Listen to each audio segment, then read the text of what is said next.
नमस्कार मित्रांनो, माझं नाव आहे वेदांग आणि मी तुमचं स्वागत करतो वेदांग गार्डनर यूट्यूब चॅनलमध्ये। आजच्या व्हिडिओमध्ये मित्रांनो मी तुम्हाला सांगणार आहे की तुम्ही अपराजिता मित्रांनो याची जी केअर टिप्स आहे, म्हणजे या झाडाची काळजी कशी घ्यायची, अजून फुलं या झाडावर कसे वाढवायचे, खतं कोणते टाकायचे। यात पहिले मित्रांनो पॉईंट आहे आपला, climbing is directly proportional to flowering. याचा अर्थ काय आहे मित्रांनो की झाडाला चढायला जेवढं तुम्ही सपोर्ट्स प्रोव्हाइड कराल किंवा अशी भिंती द्याल किंवा अशी ताऱ्याचे जाळ्या द्याल तर त्यांनी झाड त्याच्यावर चढेल, म्हणजे क्लाइंब करेल। अजून जेवढं जास्त झाड असं क्लाइंब करेल, अजून सपोर्ट थ्रू ते चांगल्याने बाइंड होईल, तेवढेच त्याला मित्रांनो फुलं लागतात। मित्रांनो याला 6 ते 8 तासाचं ऊन पाहिजे, पण मिनिमम याला 5 तासाचं तरी ऊन लागलं पाहिजे। याला ऊन खूप आवडते, अपराजिता घ्याल। अजून याला बाल्कनी ओपन स्पेसेसमध्ये लावा, म्हणजे टेरेसवर किंवा बाल्कनी ओपन गार्डन्समध्ये लावायला पाहिजे। असं जिथे खूप जास्त कोंडलेलं आहे तिथे नाही लावायला पाहिजे, झाड चांगल्याने उगत नाही आणि त्याला फुलं लागत नाही। आता आपण याचे काही काही खतं बघून घेऊ मित्रांनो। झाईम फर्टिलायझर खूप चांगलं खत असते। झाईम फर्टिलायझर तुमच्या झाडाला टाकायला पाहिजे, नायट्रोजन फॉस्फरस मिळते। हे फ्लावरिंग प्लांट्ससाठीच नाही, हे सगळं व्हेजिटेबल ऑर्गॅनिक फ्रूट वगैरे सगळ्यासाठीच असते मित्रांनो। तर हे पण मी माझ्या फर्टिलायझर्सच्या व्हिडिओमध्ये सांगितलं होतं, ऑर्गॅनिक फर्टिलायझर्सच्या।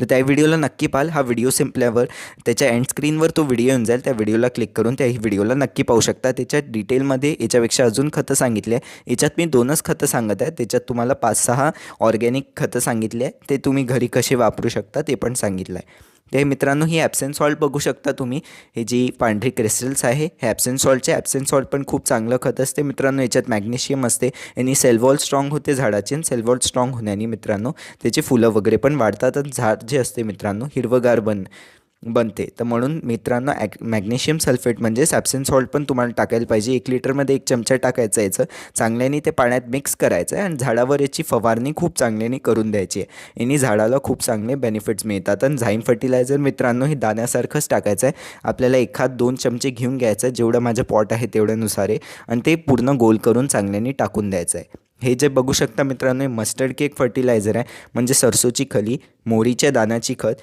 हे घरी कसं बनवायचं मी याच्यावर व्हिडिओ टाकून ठेवला आहे, तर त्या व्हिडिओला नक्की पहा। हे घरच्या घरी तुम्ही तयार करू शकता आणि झाडामध्ये वापरू शकता, किंवा तुमच्याकडे टाईम नसेल तर ऑनलाईन वगैरे पण हे ॲमेझॉन वगैरे फ्लिपकार्टवर इझिली मिळून जाते, तिथून पण तुम्ही विकत घेऊ शकता, अजून झाडात तुम्ही वापरू शकता।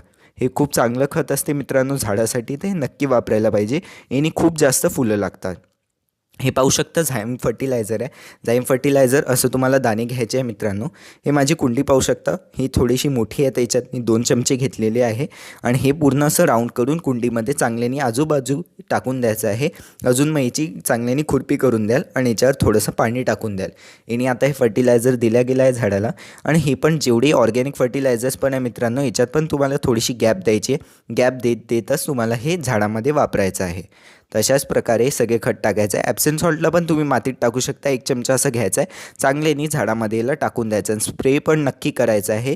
1 महिन्यातनं एकदा तरी ॲप्सम सॉल्टचा स्प्रे नक्की कराल, यांनी झाडावर फुलं खूप वाढतील, तुम्हाला पण खूप चांगले रिझल्ट्स मिळतील। तर हे स्टेप नक्की कराल।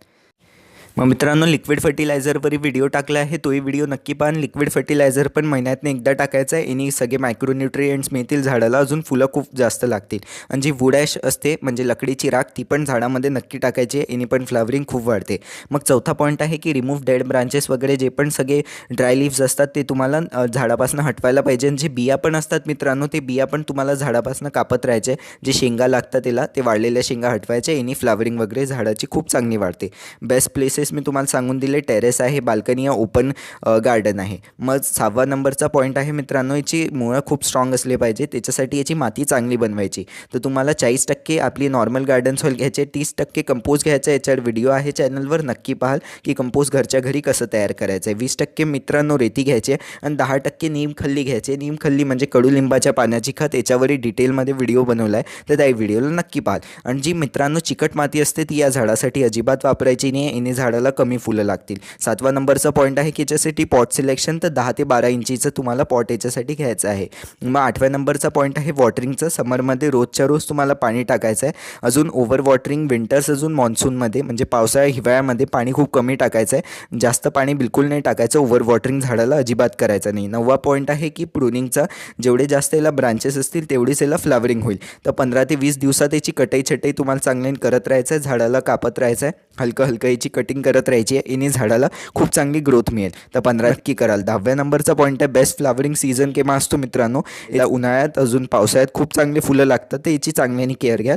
अजून मित्रांनो याचं स्पेशली विंटर्समध्ये खूप जास्त केअर घ्यायची. फुलं कमी होऊन जातात, ग्रोथ कमी होऊन जाते, पण याची काळजी चांगल्याने घ्याल म्हणजे हे झाड वाचलेलं राहील. आणि जसंच फेब्रुवारी नंतर हळूहळू ऊन पडणं सुरू होईल तर झाडाला खूप चांगले फुलं लागतात. जे पण या झाडाची पोझिशन असते तुम्हाला कायम ही चेंज नाही करत राहायची. एक फिक्स पोझिशन ठेवायचं आहे, त्याच जागेवर याला त्याच लोकेशनवर ठेवायचं आहे. याची लोकेशन 100 वेळा चेंज नाही करायची, यांनी झाडाला नुकसान होते. अजून अशाच प्रकारे मित्रांनो याची काळजी तुम्हाला घ्यायची आहे. कसा वाटला व्हिडिओ आवडले असल्यास व्हिडिओला लाईक करा, शेअर करा, माझ्या चॅनलला सबस्क्राईब करून बेल आयकन नक्की दाबून द्या. अजून मित्रांनो व्हॉट्सअपचा ग्रुप जॉईन करू शकता, त्याची लिंक मी कमेंट डिस्क्रिप्शन दोन्ही याच्यात टाकून देईल. त्या लिंकला क्लिक करून आपण व्हॉट्सअपचा ग्रुप जॉईन करू शकता. झाडासंबंधित काही प्रश्न आहे तिथे विचारू शकता. आता स्क्रीनवर खतांचे व्हिडिओ येत असतील त्यांना क्लिक करून तुम्ही पाहू शकता. इंस्टाग्रामवर नक्की फॉलो करा. धन्यवाद.